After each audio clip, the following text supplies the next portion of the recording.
You ask Tiger to solve. This deals with linear equations with one unknown. The final result is x equals -15. Let's solve it step by step. Simplify the expression. Group the coefficients. Find the lowest common denominator.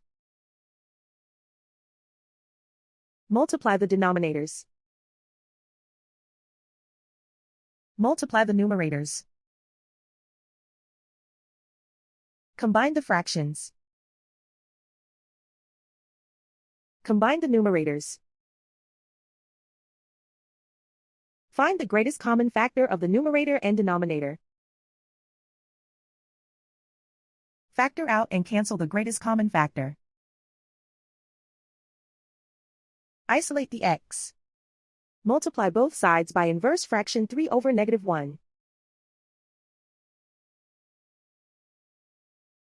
Group like terms. Multiply the coefficients. Simplify the arithmetic.